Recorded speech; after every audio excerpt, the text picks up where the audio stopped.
Israel's Special Envoy for Anti-Semitism, Michal Kotler-Wunsch. Thank you so much for coming in. I appreciate the time.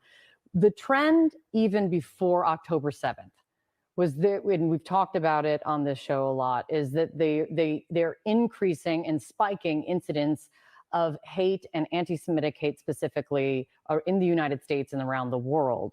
We're hearing from advocacy groups that there are increases in threats or of violence amongst communities, the Jewish communities, Muslim communities, and Palestinian communities. How do you calm it down now? Well, first of all, we have to be clear on identifying what it is that's happening. And you're 100% right. This spike in anti-Semitism has been ongoing. And actually, what October 7th did is pull off all the masks. The understanding that what we are seeing in protests on the streets, on campuses, in Congress, on social media, anybody that cannot unequivocally condemn the atrocities, the barbaric, savage acts of October 7th is actually identifying with Hamas, a genocidal terror organization that is fueled by the very same anti-Semitism that enabled it to murder and butcher and maim and rape and abduct, and is empowered by these voices that excuse it, that justify it, that deny it. And at the core of all of that is anti-Semitism in its mutated form, the modern mainstream form on university campuses, online, on the streets, the form of anti-Zionism.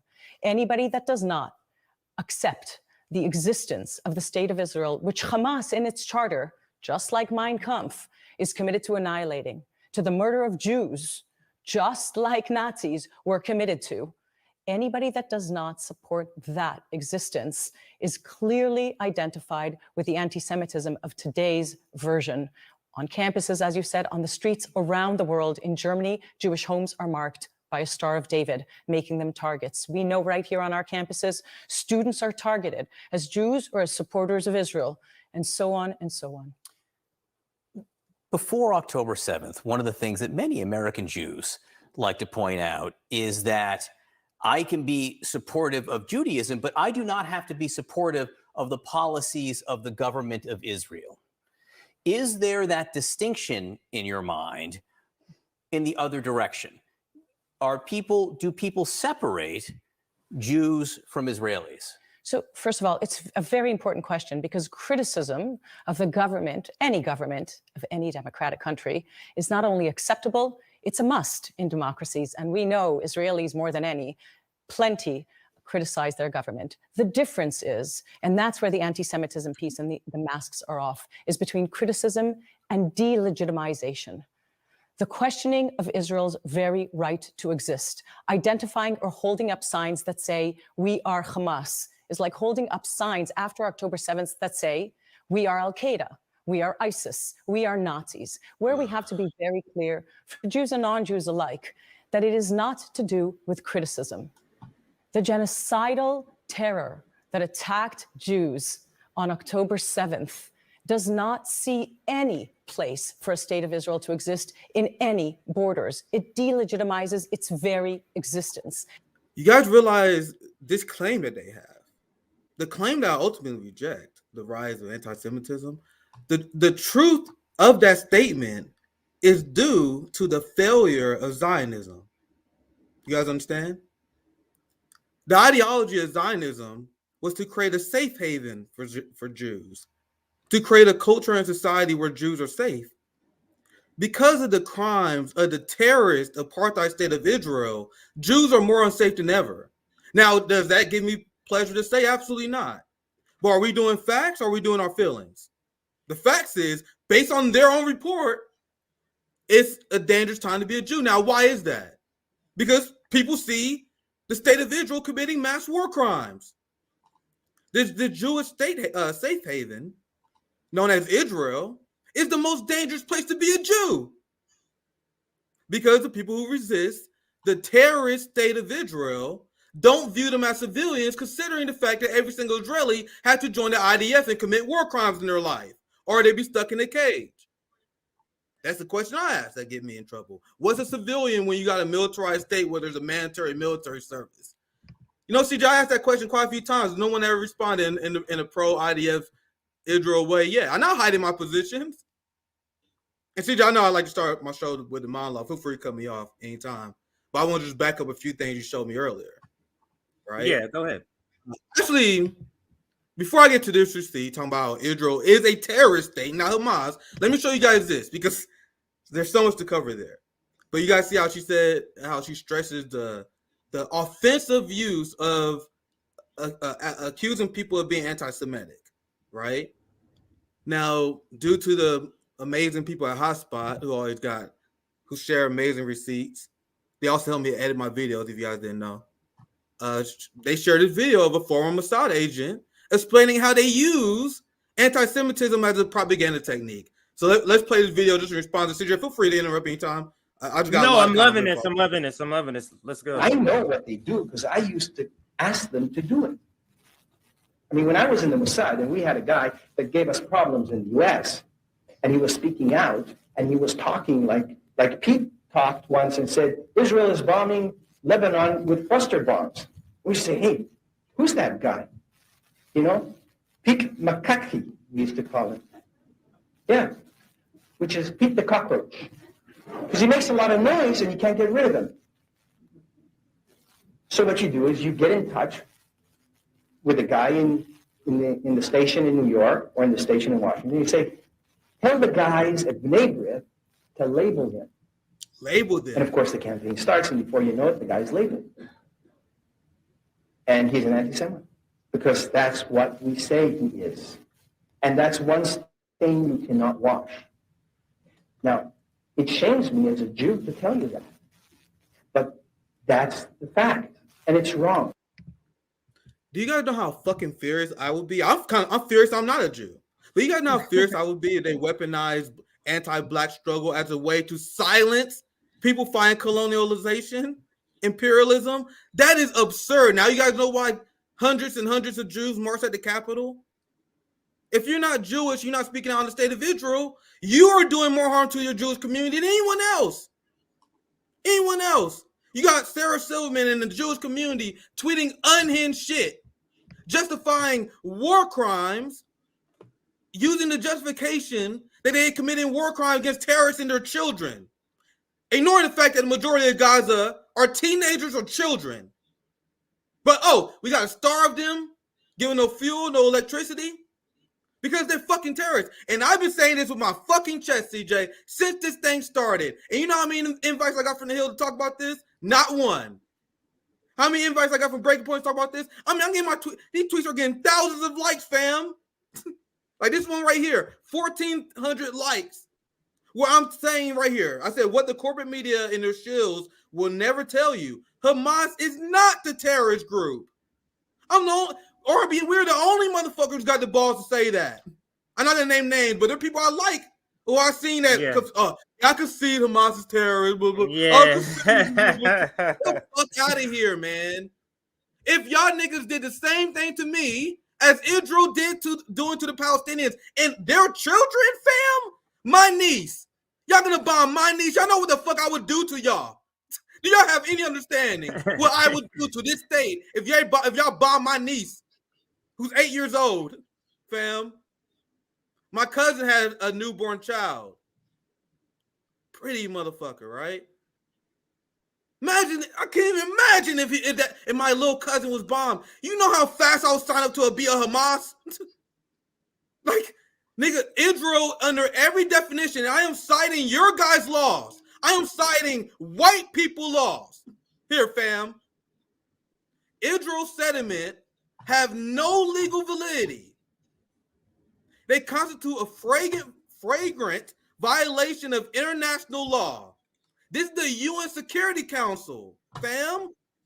This is not nigga fucking laws here. They're not all laws. I'm not sure I'm making up.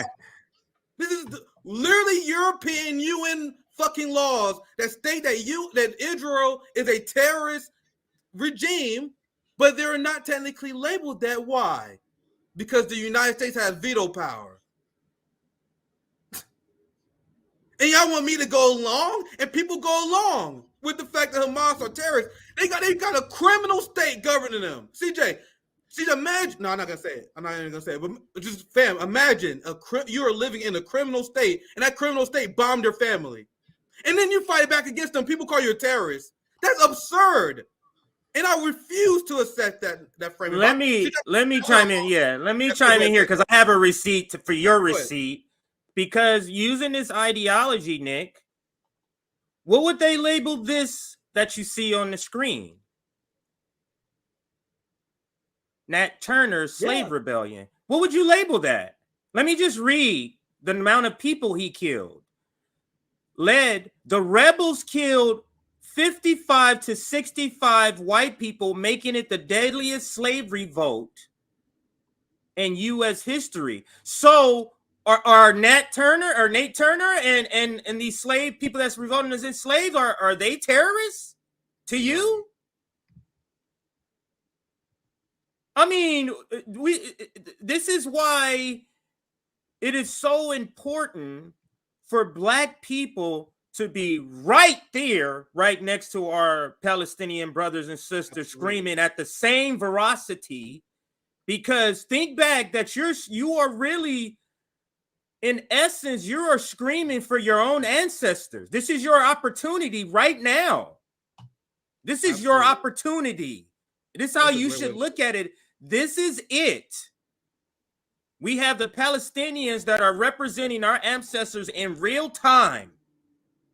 So you either make the decision to be on the right side, or you're gonna take incoming fire. That's just what's gonna happen, man. But you're either righteous or you're not.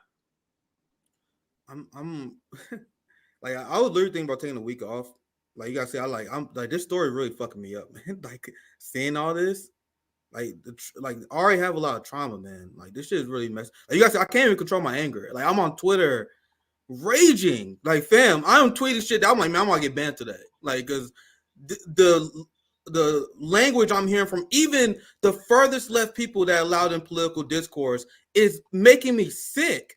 John Fetterman, Bernie Sanders, and the progressive left is making me sick right now. Repeating this shit. White people proudly says, and they agree with the concept of give me liberty or give me death. Give me liberty or give me death. We need a Second Amendment to fight against the tyrannical government. And I am losing my mind, if I'm going to be 100% honest with you guys, seeing the violent hypocrisy of these people. That's why I probably need to take a break. I am losing my mind. The violent hypocrisy of white America right now is driving me crazy. And I'm going to get in trouble. I'm going to offend people by saying this shit. I don't care. Like, this this is driving me crazy. Go ahead, CJ. Because I can speak to that. All this nonsense. Go ahead, CJ. I can speak to that. This is the reason why Nick. Well, one, you don't see me just the last 24 hours online that much because my phone, again, I got a new phone and now that phone's not working. But even before that, with this topic, if you go to my timeline, you'll see I'm not tweeting. I literally can't listen to this nonsense that people are trying to convince people of. I literally can't. I can only listen to it enough to where I can report. Like sometimes, Nick, I save the clip until the stream, so I can only see this shit once because I ain't got time to see this nonsense. You get what I'm saying? Got time to see this fucking bullshit that people are saying. But just to get back to what you were saying, to kind of piggyback on what you're saying, and really just this whole little introductory segment here is that you saw the opening clip where they had this person on saying basically if you're against Zionism, you're anti-Semitic. And that's what they've been saying, but they're explicitly saying that now on screen. And that what was going on CNN, Nick, explains this video and the name of this segment. This is why they're called a genocidal supporter. Look who you just had. Like, Nick, I had this segment just with this clip. Then I go just watching the news, and I'm like, oh, this is perfect right here just to show the evidence. I showed you the evidence first. Now let me show you the results of perpetuating such a lie when you actually get on the ground with real people that ain't about this bullshit. Journalists gathered here because this is kind of where the clashes happens. So, all right. You are genocide supporters. You are not welcome here. Genocide supporters. Fuck CNN. Fuck CNN. Genocide supporters.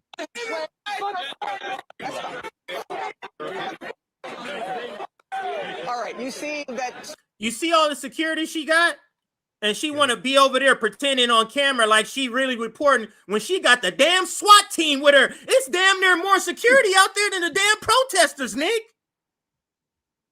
And these people ain't playing. They think these people is playing. You cannot kill thousands and hundreds of thousands of people and their family and their kids, and you think people just gonna be sitting around. It is absurd to have that expectation. It's absurd. And that's why we're seeing the what you're seeing, Nick, what all of us are seeing, and how you're feeling about all this shit. Because this is our ancestors. And we are seeing who would be down with our ancestors and who would not be. Absolutely. That's what we're being revealed by our very eyes right now. And that's how I'm looking at it, Nick. I don't know how you're looking at it, but the perfect way to put it. Yeah, go ahead if you wanted to chime in. No, I'll let you continue. I went long earlier, so I'll let you continue. Go ahead, CJ. Yeah, let me just finish out the clip and let's see what else she says here. But this guy is spot on. Look at this guy. He ain't playing. He don't care if you got how many military people with you. Man, y'all killing his family out here. What you think this is? Oh, shit. They fucking with me. But so go ahead. Let me refresh this because I got to let this whole clip play here. I'll read super chat real quick. Yeah, go ahead. For the 20 ARS, Cuba elected for a Human Rights Council. Very, very interesting. Now, do you guys know? That's very, very. I got to read into that. I'll pass it back to you, CJ. Yeah, let's finish out the clip just in case it doesn't work. Genocide supporters! Fuck CNN! Fuck CNN! Genocide supporters!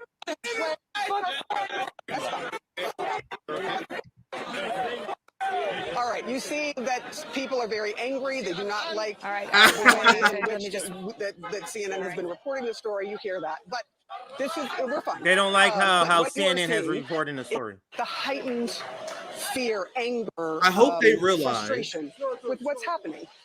This is why this is me. Oh, let me pause. Restart it. Yeah, it's so good for them. But go ahead, then I'll chime in because I think you might be seeing her. And people are realizing, and there's a story. I don't think we got time for today, but there's a State Department official who worked for a State Department for 11 years who resigned. I don't know if you saw that story. Yes, I saw that headline. Yes, I did. Protest. And now you got these people saying "fuck CNN," and I think only the smartest among them are just now realizing how absolutely legacy shattering this is going to be. Yeah, they're going to get paid. They're going to be taken care of. They're probably going to live a comfortable life. But the people who was caught manufacturing consent for the Palestinian genocide, the people who did not speak up, their legacy will forever be tarnished. They will be taken care of, and the smartest among them are realizing that. And if you're working for CNN, if you don't see that raw anger, it's gonna be more of that. Like right now, we're still in the live version of the atrocity, CJ. Like usually, historically, we understand how bad the atrocity is afterwards. Like right now, we're still in the shock phase. Like there's gonna be a point where people are like, "Yo," the last number I saw was 3,500 people, Palestinians dead, 1,000 kids, right? So when this shit's done, people are gonna be like, "Whoa, wait, Sarah Silverman, what do you tweet about being okay with blocking electricity?" People have no idea what they're doing to the reputation, no idea. But anyway, go ahead, CJ. I think it's too many people, especially people like Sarah Silverman, who we thought, you know how people, these people are left, Bill Maher, no, and we like, no, these people are projecting. When the shit hits the fan, you're gonna see where they land, and you see with Sarah Silverman, we're having so many unmasking moments, Nick. I was saying the last 48, it's almost exhausting. But we're having so many unmasking, not like just small, like blips, like 10% shattering, like negative reporting on your support level, like AOC support level, just going down and down, not like small levels, because these are not just minor decisions they're making. Like this is just some random thing, and people just gonna forget again. Nah, that's not happening this time. To that point, I was looking for a good time to share this, so I'll interject it now. Like we had so many receipts today. I'm trying to inject fast ones whenever I get a chance to. I saw this. Yeah, I saw this one. Do you guys remember the segment I did only like a week ago? Remember, all these polls are shady and weird, right? I just did a poll not too long ago where these numbers was absurd. It was like 70% Americans support Israel. Only like 19, 20% was based, and the rest of them was unsure. I literally just did that segment. Look at this poll, right? And this also made explain that the other poll was garbage. But I tell you guys this all the time. Like, people always say, "Oh, well, throw this poll out." I don't like that mentality, to be honest. I remember when I was on the Bernie campaign, people be like, "Oh, well, this is bad. You know, corporate media polls are bad." I'm like, who cares? We should assume we down by 10 to 15, right? So even though we know the polls are fucked up, we still should take it as a challenge. Yes, they underpolling the support for Free Palestine. Yes, they undermine the support for defund police and Medicare for all. But we still should take the number at face value, because that means we got work to do, right? That's my mentality when it comes to polls. So it was 71% last poll, but now you have the majority of independents, a vast majority of independents, that said we should not arm Israel. Most Democrats. And you guys see America First is struggling. America First is struggling over there. The populist right is fighting for their lives. The populist right, like, America First, but accept Israel. Because Republicans are the only ones who are still falling for this bullshit. Right? So that's my main segment. CJ, you want to chime in? I don't want to keep it long. Yeah, no, we can go ahead and close this CNN called Genocidal Supporters. I had to start out with that video, Nick. I thought you would find it interesting how they brought that lady on, and she's basically defining what the new definition of anti-Semitism is, and she's basically trying to train the viewer so they can go out and recite the same new definition. You're against Israel. You think it shouldn't exist? No, you should not exist in my house. You come to my house and steal it, and now I need to give you half my house? Like, what is that? Like, that doesn't make any sense.